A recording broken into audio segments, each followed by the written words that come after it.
Napakalinaw po ng turo ng Panginoong Hesus kung paano napagpapala ang tao. Kaya lang, dahil sa panlilinlang ni Satanas at dahil na rin sa sarili nating mga katigasan ng puso, yung mga madali at malinaw na itinuro ng Panginoon ay parang natago, nakubli, at yung dapat ay alam ng lahat ay parang naging lihim lang ng iilan na nakakaalam nun. The obvious becomes unclear, and the way to blessedness almost becomes a secret. Sabi po sa pangalawang Korinto 4, 2 Corinthians 4:4, the God of this age has blinded the minds of unbelievers. Ang Diyos-Diyosa ng panahon na ito, si Satanas, ay nagbulag sa kaisipan, sa puso ng mga di nananampalataya. Acts 28, 26-27. Go to these people and say, you will be ever hearing, but never understanding. You will ever be seeing, but never perceiving. For these people's heart has become calloused. They hardly hear with their ears, and they have closed their eyes. Isa pong malungkot na description ng mga tao na naging bulag sa katotohanan ng Diyos, tumigas ang puso, nabingi ang mga tainga, at di na nakakakita. Ang mga pinagpalang tao po ay pinagpala dahil sila'y nakakakita. Mahalaga na ang mata ay nakakakita at ang tainga ay nakaririnig. Blessed people are blessed because they see. What they see is almost a secret to the ungodly. At yan po ang tema ng ating pag-aaral ngayon, 3 secrets of blessed people. Ang 3 lihim ng mga taong lubos na napagpapala. Na dapat sana'y hindi lihim, subalit dahil sa kabulagan ng marami, nagmumukha tuloy na lihim. Luke 6:37-38. Ang nagsasalita po dito ay ang Panginoong Hesus. Do not judge, and you will not be judged. Do not condemn, and you will not be condemned. Forgive, and you will be forgiven. Give, and it will be given to you. A good measure, pressed down, shaken together, running over, will be poured into your lap. For with the measure you use, it will be measured to you. Narito po at mahuhukay sa ilang mga pangungusap na ito ang pinag-uusapan nating 3 lihim ng mga taong tumatanggap ng pagpapala. Sabi ng Panginoon, huwag manghuhusga ng kapwa at nang di kayo husgahan. Magpatawad at nang kayo'y mapatawad din. Magbigay at nang kayo'y mabigyan din. At paano po ipinakita at ipinaliwanag kung paano daw tayo bibigyan kung tayo mapagbigay? A good measure, pressed down, shaken together, and running over. Siksik, liglig, umaapaw. Ang ibubuhos daw sa kandungan nung bibigyan. Paano po kandungan? Nung araw po, lalo sa Israel, pag bumibili kayo ng trigo o bumibili kayo ng mga kung ano-anong mga grains, mga butil, may mga madadayang tendero, ang galing ng pulso, na pag nagsasalin sila nung mga butil na ito doon sa sukatan, kumbaga sa salop, ang galing nilang magpasama ng hangin, kaya tuloy maraming mga hangin sa pagitan ng mga trigo, konti lang pala yung laman, mukhang puno na. At mabilis nila yung isasalin sa yung sisidlan para huwag mo nang mabigyan ng oras na yung trigo na yun ay bumaba.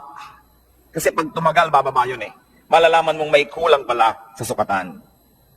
Yun daw ibibigay ng Panginoon, tama ang sukatan, tapos, siniksik pa, inuga-uga, para lalo pang bumaba at madagdagan pa uli pag nagkaroon na naman ng espasyo, at umaapaw. At dahil po nung araw, ang tao, lalaki at babae, mahahaba ang mga damit. Pag may binibili kayong mga trigo, wala naman kayong dalang paper bag, wala naman kayong dalang grocery bag, hahawakan nyo ang laylayan ng mahaba nyong damit hanggang makarating sa may gitna ng inyong hita ang laylayan na yon, at para kayo ngayong may malaking bulsang hawak, doon ibubuhos yung pagpapala. Kaya sabi, it will be poured into your lap. Napakagandang makita na yung binigyan ay hindi nagreklamo, nung sukatin niya sa bahay ay hindi kulang, kundi sobra-sobra pa. At narito po yung 3 secrets of blessed people. At pwede rin nating sabihin ito na 3 steps to blessedness. Unang-una pong daan tungo sa pagpapala ng Diyos, do not judge. Huwag manghuhusga ng kapwa. Tingnan po natin sa dictionary ang ibig sabihin ng to judge. It is to form an opinion or to pass judgment on someone. So makikita po natin na yung palang lumilikha ka ng yung mga iniisip tungkol sa isang tao, Yung sinasabi mo na siya ay ganito, siya ay ganun, hindi mo pa naman lubos na nauunawaan, yan ay isang uri ng judgment. Pag may nagsumbong sa'yo tungkol sa isang tao, hindi mo pa naririnig ang panig ng isinumbong, kampi ka na agad doon sa nagsumbong, isang uri ng judgment.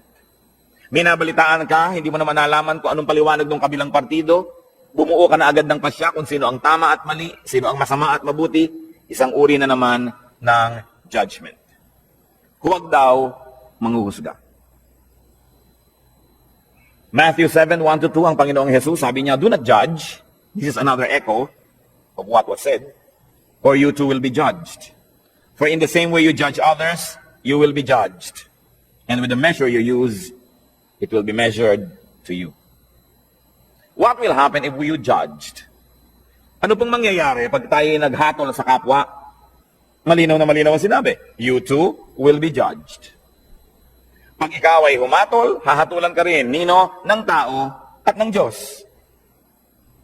Di po ba't pag may mga sinasabi sa iyong, dapat malinis ang bahay mo, dapat ganitong ginagawa mo, dapat ganyan ka, sasabihin ng iba, bakit ikaw? Kasi ikay humahatol, hahatulan ka rin. Pero, ang mas masakit doon, hahatulan ka ng Diyos.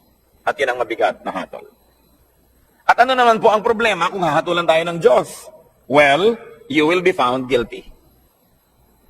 Tiyak na pagka Diyos ang naghukom sa atin at tayo'y sinukat, tayo'y kulang. Tayo'y tinimbang, siguradong tayo'y kulang. Sapagkat sabi sa Romans 3:23, for all have sinned and fall short of the glory of God.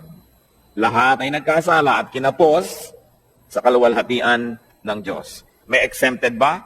Exempted ba ang mga taga-Bacolod? Exempted ba ang mga taga-Las Piñas? Hindi. Sabi, lahat ay nagkasala at kinapos. Romans 3:10-12, as it is written, there is no one righteous, not even one. There is no one who understands, no one who seeks God. All have turned away, they have together become worthless. There is no one who does good, not even one. Sa tingin ng langit, walang gumagawa ng tama. Lahat ay nagkakamali, panapanahon lang. Kung minsan ay tamang-tama ka ng 2 araw, sa pangatlong araw, nadapa, may mali na. Yun namang iba, hindi na talaga tumabangon sa pagkakadapa, permanente nang nakadapa. Sobra nang nasanay sa pagkakasala. Wala daw nakauunawa. Pero sasabihin natin, hindi po ba may ginagawa kaming tama? Subalit sabi rin sa Bible, ang pinakamagaganda at pinakamalilinis nating gawa ay para lang basahan. Kung ito ay hahambing sa kalinisan ng Diyos, kulang at kulang pa rin. Kaya walang maaring magyabang. Nasasabihin niyang, ako'y tama, so pwede na ako ngayong manghusga ng iba. Ako'y maayos, so pwede ko na ngayong hatulan ng ibang hindi maayos. Sapagkat maaring maayos kayo ngayon, hawak niyo ba ang bukas? Nakatitiyak ba tayo? Napakarami pong naririnig ko nung araw, mga magulang, kung pintasan yung mga anak na dalaga ng kapitbahay, ng mga tagarong kabilang kalye. Pagkatapos, kung lumaon yung mga sarili nilang anak na dalaga ang mga napapariwara, di wala na sila ngayong masabi, dahil nauna na ang paghatol nila doon sa iba, sabi pa naman, kung anong panukat mo sa iba, ganun ka susukatin. Sobra kang mahigpit sa iba, magiging mahigpit din sa iyo ang Diyos. Yan ang problema pag tayo po'y humahatol agad. Genesis 6:5, nung nilikha ng Diyos ang tao at kutakot-takot na kasalanan at mga kasamaan ng ginawa ng tao, the Lord saw how great man's wickedness on the earth had become, and that every inclination of the thoughts of his heart was only evil all the time. Nakita ng Panginoon kung gaano naging kasama ang puso ng tao, na wala siyang hinahangad, iniisip, kundi ang gumawa ng kasalanan. What will happen if you did not judge others? Well, you will not be judged. Yun ang blessedness. You will not be judged by people. Kasi hindi ka mapagsasabang, bakit ikaw? Bakit ikaw? Kasi wala ka naman binibitawang mga salita na humahamak sa iba at humahatol sa iba, so bakit ka sisilipin? Pero ang mahalaga, God will not judge you. Hindi ko po alam kung naranasan nyo na mga kapatid, mga kaibigan, na talagang may ginawa kayong masama, talagang mali, tapos huling-huli kayo at wala na kayo talagang maikakatuwiran at ang kailangan nyo na lang talaga awa ng kapwa. Ang kailangan nyo na lang talaga maunawaan kayo, patawarin kayo. Kung tayo nalagay na sa ganung mga kalagayan, alam natin kung gaano kahina ang posisyon ng isang taong may kasalanan. Kaya ang inaalok ng Panginoon, patawad. Napakataas ng Diyos. At sa kanyang kabutihan, sa ating mga kabiguang siya'y abutin, ay minarapat niyang dumukwang, yumuko at tayo'y abutin. Lumilinis tayo, hindi dahil tayo malinis, kundi dahil tayo ay pinapatawad lamang. Kaya tayo na tumatanggap ng patawad ng Diyos, sino tayo para hindi magpatawad ng iba? Tayo na nangangailangan ng kanyang kabutihan, sino tayo para hindi maging mabuti sa iba? Napaka-importante mga kapatid, you want to be blessed? Do not judge. Pero araw-araw, gaano karami ang inyong binibitay? Gaano karami ang ating ipinapasilya elektrika, binibigyan ng lethal injection? Gaano karami ang sinisira natin ng puri, pinapakulong natin, sinasaktan natin dahil sa ating mga bibig? Hindi nyo pa alam kung bakit nagkagulo yung dalawang tao, may kakampihan na kayo agad. Pag may nakagalit ang inyong anak, ang inyong kapatid, ang kapatid nyo anak at anak, lagi ang mabuti at ang laging masama ibang tao. Wala pa akong nakitang magulang na yung anak niya nag-drugs, napariwara, gumawa ng mga masama, nasasabihin niya, naku, masama ang anak ko. Wala. Laging nahawa sa masasamang kaibigan. Yung mga magulang naman, nung sinasabing masamang kaibigan na yun din ang sinasabi nun, ako yung anak ko na influensya lang nung kabila eh. Kailan tayo magbubukas ng mata para tanggapin ang mga kamalian, mga kahinaan natin at ng mga mahal natin sa buhay? Kampi-kampi. We judge people immediately if they cross the path of those people that we love. Kaya yang pong emosyon, madalas yan bumubulag, sumisira sa isang malinaw na pag-iisip. Nakita niyo po sa mga hukuman, bago patawan ng hukom ang isang nasa sakdal, kailangan mo nang madinig ang magkabilang panig. May saksi ang umuusig, may saksi naman ang nagtatanggol. Pareho silang bibigyan ng panahon, susuriin ang kanilang mga sinasabi. Pero tayo po ba ginagawa natin yon? O napakabilis nating gumawa ng mga conclusion na mga pagpapasya tungkol sa iba nating kapwa. Remember, pwede naman kayo mag-judge, okay lang yon. Just be perfect so that you will not be judged. But as long as you have sins, as long as you have errors and weaknesses, be kind with your judgment because you will need the same kindness to be applied to you. Do not judge if you want to be blessed. Ngayon po yung verse 37 ng Luke 6 na binabasa natin, forgive and you will be forgiven. Pangalawang hakbang tungo sa pagpapala, second step to blessedness, forgive. Magpatawad. Ano po bang kahulugan sa dictionary ng forgive? It is to stop blaming. Tigilan na ang paninisi or to absolve from payment. Huwag nang singilin pa. At hindi pinag-uusapan dito ang pera o utang. Mabuting malinaw. Ang pinag-uusapan po dito yung mga utang sa loob na nasaktan kita, sige na, huwag nang singilin. Nagkamali ako sa'yo, sige na patawarin. Nagkulang ako sa'yo, sige na punan. Do not collect or take revenge. Balance the sheets. Kung meron pong metro, sige na, i-return na yung reading sa 0. Huwag nang matuos. Magpatawad. Gaano po sa ating karami ang may dala-dala dito sa puso na lason? Asido. Dahil hindi tayo nagpapatawad ng kapwa. Mga misis, na pinagtaksila ng iyong mga asawa once upon a time, napatawad nyo na ba?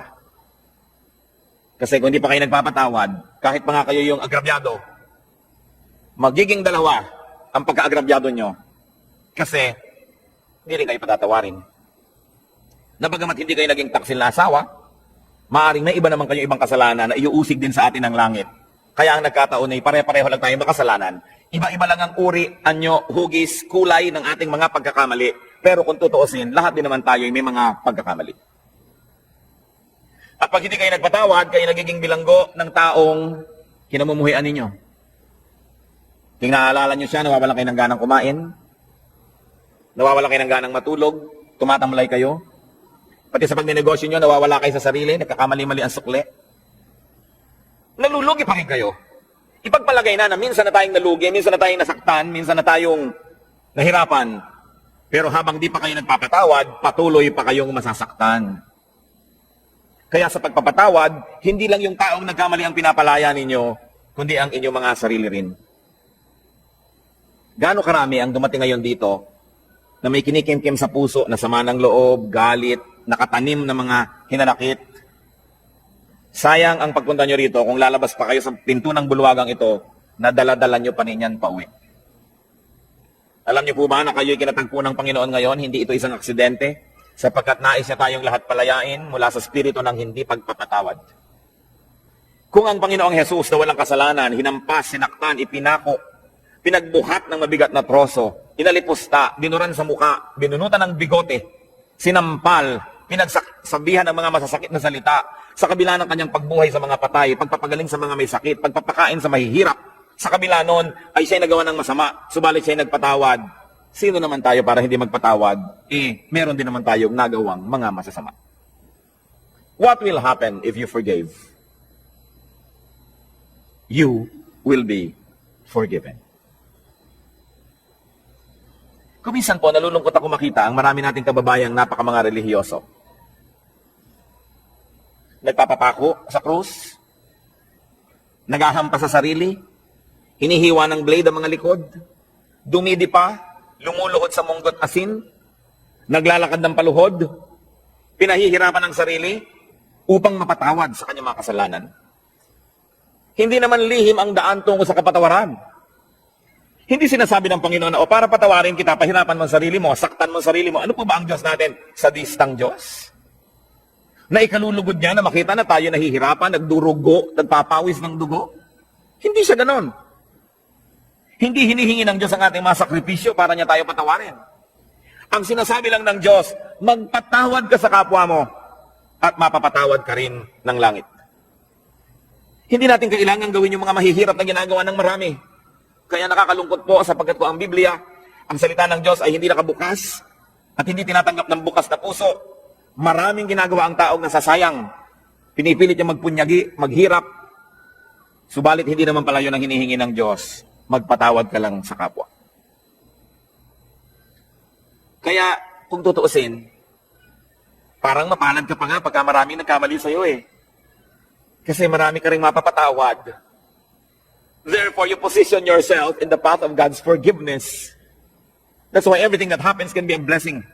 If only you would open your eyes and see that our God is a God who dispenses blessing everywhere, every time, in every situation. What will happen if you did not forgive others? Ano naman ang mangyayari kung di kayo magpatawad? Matthew 6:14-15. Ito po ang sabi ng Panginoong Jesus. For if you forgive men their sin against you, your heavenly Father will also forgive you. But if you do not forgive men their sins, your Father will not forgive your sins. Yan po yung dasal nating Ama namin. Patawarin mo po kami sa aming mga utang, gaya rin naman ng pagpapatawad namin sa nagkakautang sa amin. Forgive us as we forgive those who trespass against us. Patawarin mo kami, gaya rin naman ng aming pagpapatawad. So ang sinasabi, Lord, kung kami po ay mahilig magbigay ng patawad, edi mahilig din kayong patawarin kami. Kung ayaw po namin magpatawad, huwag nyo rin kami patawarin. At kung binibigyan po namin ng limitasyon ng aming pagpapatawad, na sinasabi natin, pangatlong beses mo nang ginawa yan, sa susunod di na kita patatawarin, Lord, ganun din pong gawin niyo sa akin. Pag 3 beses na ako nagkaroon ng isang kasalanan pa ulit-ulit, sa ika-4, huwag niyo na po akong patawarin. Nauunawa po ba natin ito? Na kung tayo ay hindi nagpapatawad, tayo rin ang nalulugi. Forgiveness is a bridge. Don't burn the bridge over which you too must pass. Kung minsan sa kahigpitan natin, ayaw natin may makatawid, sinunog natin ang tulay, pero yun pala, kailangan din nating tumawid, pati tayo nadamay. Hindi rin nakatulay. Kailangan ang pagpapatawad. Sasabihin ng iba, Pastor, napakahirap naman po yata yung magpatawad. Agree ako sa inyo. Yes, mahirap. Pero di po ba mas mahirap hindi magpatawad? Naaalala mo pa, sumasakit pa yung dibdib. Lumulungkot ka. Tumataas ang iyong blood pressure. Pagka naaalala mo ang mga gumawa sa'yo ng mali, mahirap magpatawad, pero mahirap ding hindi magpatawad. Hirap din lang at hirap ang gawin nyo na yung sa panig ng Panginoon, yung inuutos niya magpatawad. At yan po ang dalangin ko ngayon, kung tayo merong daladala sa puso, dapat patawarin. Siguro parang pelikula na pumapasok sa screen ng inyong utak ang mga mukha ng mga taong ito. Patawarin nyo na. Alang-alang kay Kristo. At kundi malang alang-alang sa Kanya, mga kapatid, alang-alang sa inyong sarili. Sapagkat malinaw ang sinabi ng Panginoon, ang hindi nagpapatawad ay di rin patatawarin ng Ama sa langit. Kailangan ng isang himala para yan mangyari. Kailangan ng hipo ng Espiritong Banal para tayo magkaroon ng magpapatawad. At yan po ang hihingi natin sa Diyos ngayon. isang makapangyarihan na hipo niya. Magkaroon ng himala sa ating puso. Magkaroon tayo ng kakayahang magpatawad, bagamat hindi sana yun ang gusto natin. Kuminsan na yung gusto natin maghiganti. Subalit hindi yan ang paraan ng Diyos. At ang gumaganti, nagagantihan uli, magagantihan, hindi na matapos ang gantihan. So if you do not forgive, you will not be forgiven by people and by God. You will remain guilty. Therefore, you will be judged. And in the end, you will be condemned. Pangalawa pong hakbang, forgive. Pangatlong hakbang, tungo sa pagpapala, give. Napakalinaw po ng sinabi, give and it will be given to you. Magbigay ka at susuklian ka. Bibigyan ka rin. At ano po, higit sa ibinigay mo, ang ibibigay sa iyo. Kasi, sukat na tama, sisiksikin, liligligin, aalugin, at umaapaw pa ang ibibigay sa atin. Wala tayong kalugihan. So give to people. Give people your 3 T's. 3 letrang T. Time, talent, treasure. Ibigay natin yan sa tao. Lalo sa mga mahal natin sa buhay. Nagtataka naman ako sa mga tao na nag-aaway-away ang magkakapatid dahil sa kaprasong mana. Natitikis ang mga kamag-anak na may sakit, may pagdurusa, samantalang meron naman pwedeng itulong. Sabi, give. What we do to people is counted as done for and given to Christ. Alam niyo po ba na ang pagbibigay sa tao, lalo yung hindi nakakaganti, hindi makakapagbayad, ay inaari ni Kristong sa kanya ibinigay at kung ganon, siya ang magbabayad. Ano po ba ang tunay na pagbibigay? Yung ang binibigyan mo ay walang kakayahang gumante ng mabuti rin. Kasi kung may kakayahan, binigyan mo lang, baka investment lang yan, puhunan, namumuhunan ka lang. Nagbibigay ka ng maganda dahil may kapangyarihan siyang magsukli sa'yo sa panahon na kailangan mo siguro ang tulong niya. Hindi nyo ba napapansin, pagka mayaman ng may birthday, mahal ang mga regalo? Tapos pagkapuan natin mahirap ang may birthday, kung ano-ano lang ng mga binalot na kalendaryo, mga tuwalyang may mga sulat na in-check na good morning, na isang laba mo lang, gapak-gapak na. Eh kasi mahirap ka. Baka hindi ka makapagbigay ng mamahalin sa birthday niya, so ba't kanya bibigyan ng mahal? So hindi nagbibigay, namumuhunan. Pero kung tayo po ay mga kamaralita, may nagregalo sa atin ng napakahalagang bagay, alam nilang hindi natin kayang suklian yon. Yun ang tunay na nagbigay. So pati po ang ating mga pagbibigay susuriin natin, tayo ba'y nagpapadama lamang, namumuhunan lamang, o nagbibigay talaga? Sa palagay niyo po ba ay maipagkakaila natin sa Diyos ang tunay na laman ng ating puso? Ang Diyos ang sumusukat, maging ng mga iniisip natin na lingid sa ating kapwa-tao. At sabi nga sa Bible po, sa oras ng paghuhukom, sasabihin ng Panginoon, hali kayo mga hinirang, mga pinagpala. Nagugutom ako, pinakain ninyo ako, nagiginaw ako, binigyan niyo ako ng balabal. May sakit ako, dinalaw niyo ako. Nakulong ako, nasa piitan, helpless, powerless. Pinuntahan ninyo ako. Handito ang inyong gantimpala. At sabi ng mga tao, kailan naman po namin nakita na ganun kayo? Diyos naman kayo. Sabi ni Lord, Aba, lahat ng taong tinulungan ninyo, inaari ko na sa akin nyo yung ginawa.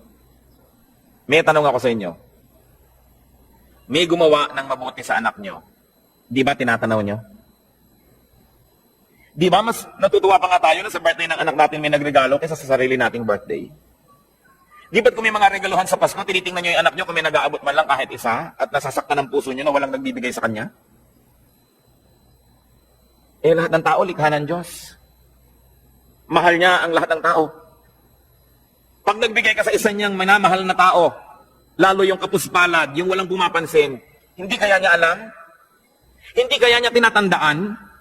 At sasabihin niya, balang araw, susuklian ko ang kabutihan mo. Kahit ngayon pa lang, susuklian ko na, sapagkat mabuti ka dito sa aking mga nilalang. Di ba't pag may sumasakit sa kalooban ng ating mga anak ay tayo unang-unang nasasaktan? So kung may sinasaktan kang tao, sa palagay mo ba hindi mo sinusugatan ang puso ng Diyos? Kung meron kang taong hinuhusgahan, pinag-uusapan, chinichismis, inaagawan ng asawa, inaagawan ng pera, nilalamangan, hindi kaya natin pinululungkot ang puso ng Diyos. Kaya ang sabi niya sa Matthew 25:45, I tell you the truth, whatever you did not do for one of the least of these, you did not do for me. At yung kabaligtaran naman nun sa verse 40, sabi niya, whatever you did for one of the least of these brothers of mine, you did for me. Kung ano, ang buting di mo ginawa sa kanila, ay sa akin mo ipinagkait at ako ang sisingil sa iyo. At kung ano naman ang buting ibinigay mo sa kanila, ako ang tatanaw ng utang na loob na yon. Ako ang magsusukli. Lalo pangat walang nakapuri sa iyo, walang nakapansin, hindi ka binigyan ng plaque, hindi ka pinagpagawa ng monumento. Ako ang nakakaalam ng lihim mong kabutihan. At sabi sa Biblia, yung ama na nakakaalam ng mga lihim na gawang kabutihan, ang siyang magbibigay sa atin ng pagpapala. Whatever we give to people, we give to God. And if you give to people, therefore you give to God, why will you not be blessed? Sasabihin, iba ba kailangan wise? Bakit ko bibigyan yan? Di ako nawalan. E yung iniipon ko ang nabawas. Gaano kahirap ba sa Diyos na ibalik ang gusto niya ibalik? Kung gusto ba kayong pagpalain ng Diyos, may makakapigil sa Kanya. At kung ayaw kayong pagpalain ng Diyos, meron bang makakapilit sa Kanya? Kaya mahalaga po, yung kasiyahan ng Diyos ang ating inuuna. So we give to people, any people, the least of people. But we also give to Christ's workers. Whatever is given to Christ's disciples, whatever is given to Christ's workers and servants, is counted as given to Christ. Mark 9:41, sabi ng Lord, I tell you the truth. Anyone who gives you a cup of water in my name, because you belong to Christ, will certainly not lose his reward. Kausap niyo po ang kanyang mga disipulo. Sabi niya, maski isang basong tubig lang ang ibigay sa inyo dahil lingkod ko kayo, hindi malilimutan ng langit yon at mayroon siyang gantimpala. Gusto nating matuwa ang Diyos, maging mapagbigay tayo sa kanyang mga lingkod. Hindi lang sa mga pastor. Kumisan nga yung mga pastor, marami nang natatanggap yan ng mga regalo.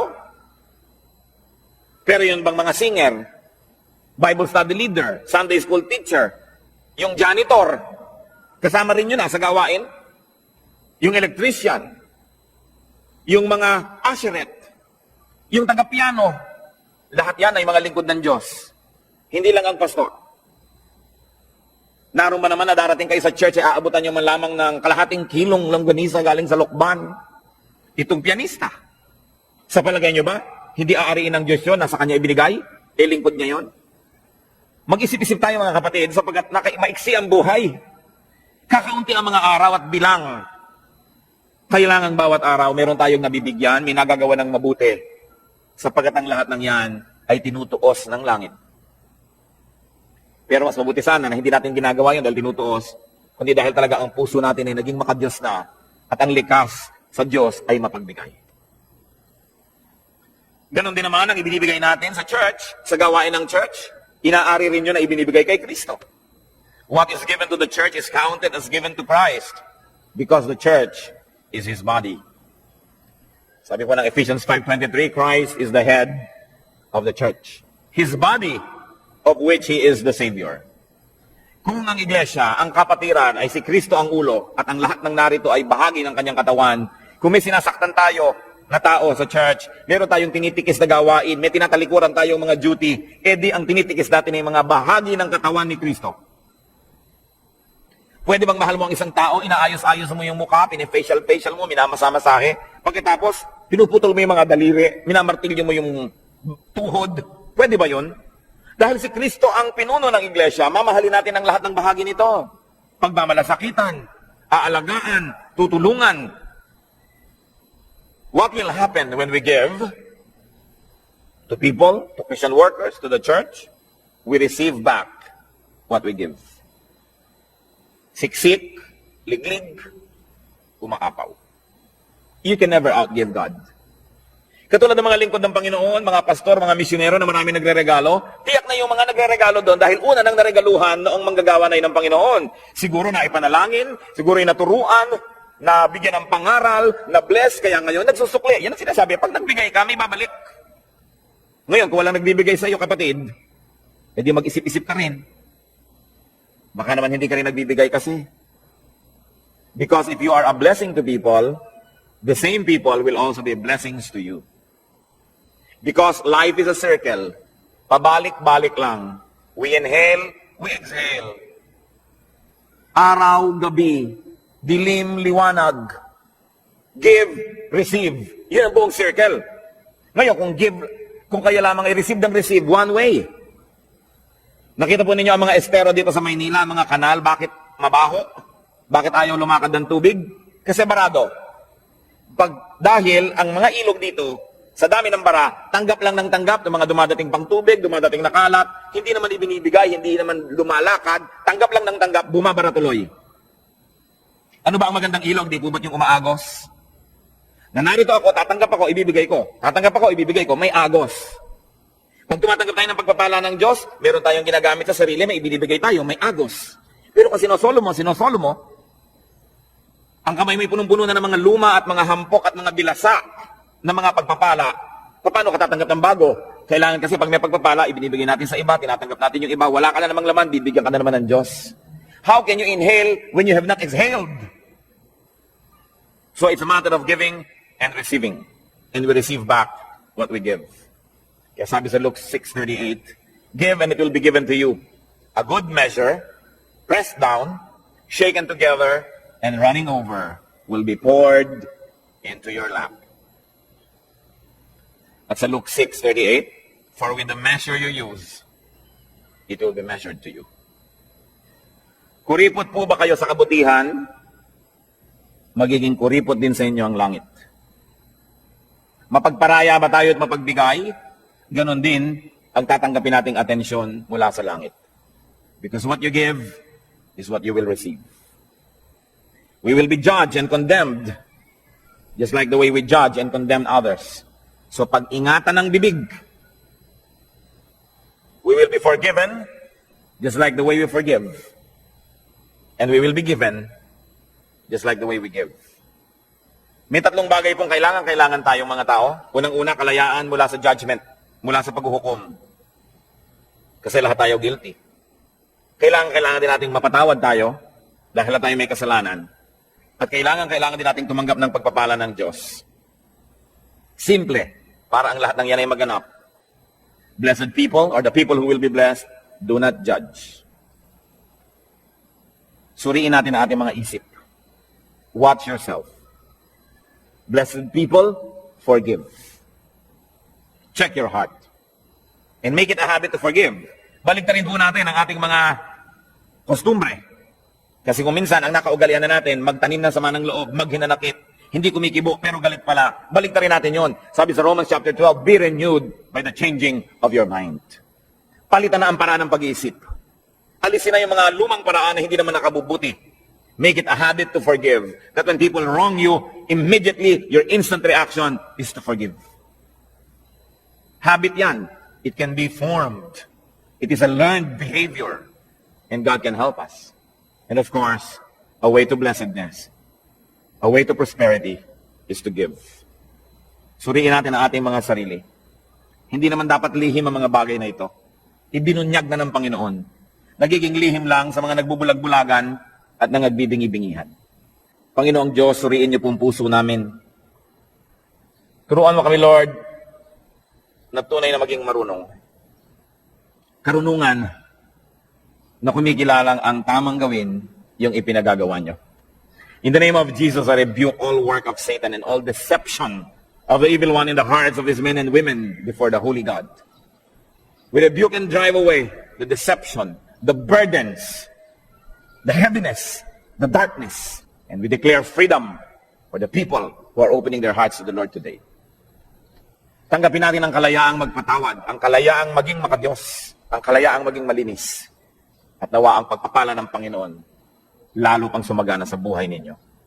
Sa ilang saglit mga kapatid, patuloy tayong yumuko sa katahimikan, makipagniig tayo sa Diyos. Dinggin natin ang tinig ng Espiritu na nakikipag-usap sa atin ngayon. Makipagniig sa Espiritu ng Diyos.